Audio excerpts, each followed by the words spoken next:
3 Mac 1946 merupakan detik hitam di mana berlakunya pemberontakan dan pembunuhan Raja-Raja Melayu serta golongan Melayu terpelajar di Sumatera sehingga runtuhnya Kesultanan Melayu di Indonesia.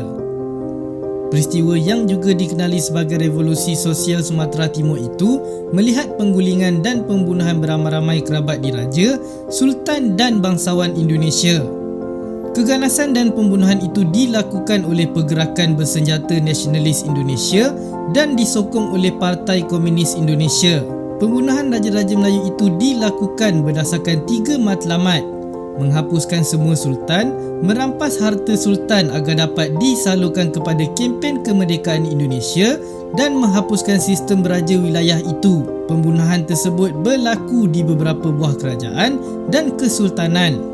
Di kota Berastagi, para pemuda nasionalis menangkap dan mengasingkan para Raja Orong dan Si Bayak yang diundang ke sebuah majlis. Seramai 17 orang raja telah ditangkap dan diasingkan ke Aceh, seterusnya lenyap. Bangsawan serta Datuk Temenggung dipenggal kepala. Di samping itu, Raja Raya disembelih dengan kejam di Jambatan Besar. Seterusnya, Raja Sili Makuta terselamat kerana dilindungi Tentera Keamanan Rakyat TKR, namun ahli keluarganya dibunuh dan ada yang dibakar hidup-hidup serta dipenggal kepala.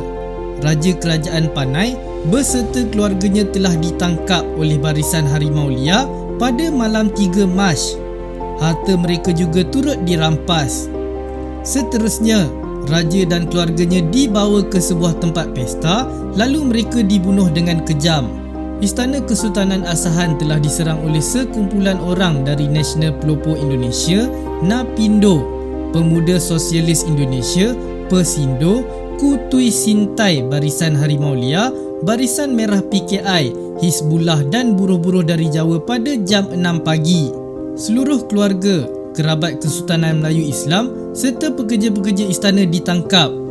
Harta benda mereka juga turut dirampas.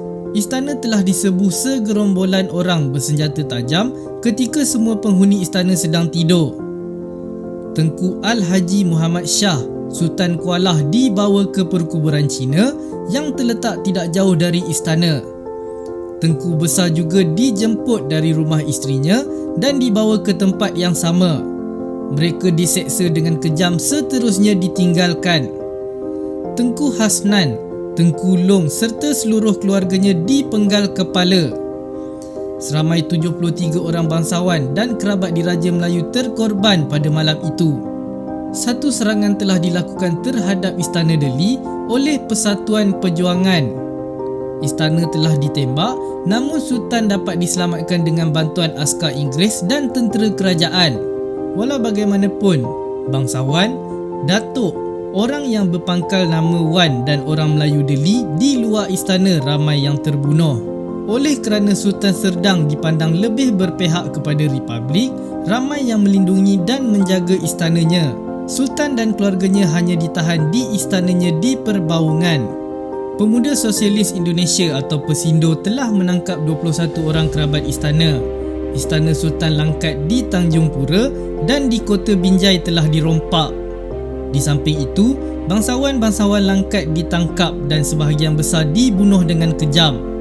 Puteri-puteri Sultan Langkat diperkosa di hadapan mata ayahanda mereka, Sultan Langkat, dan putera mahkota yang hilang hingga kini. Ramai lagi kerabat dan orang-orang besar Melayu dibunuh. Dikatakan Kesultanan Melayu Langkat paling ramai dibunuh PKI dan Persindo. Sepasukan tentera dari Satuan Tempur Brawijaya 517 telah mengepung Istana Kesultanan Bulungan. Kepungan tersebut membuatkan masyarakat setempat terkejut dan panik. Sekitar 6 pagi, seluruh masyarakat di Tanjung Palas dikumpulkan di depan istana. Mayor Sumina Hussein, Komandan Kodim 0903 Bulungan, menyela para bangsawan Bulungan kerana ingin memberontak terhadap pemerintah Republik Indonesia.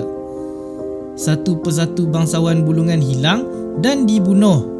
Istana dibakar serta harta benda milik istana turut dirampas. Revolusi sosial di Indonesia ini menyaksikan begitu banyak penindasan serta pertumpahan darah.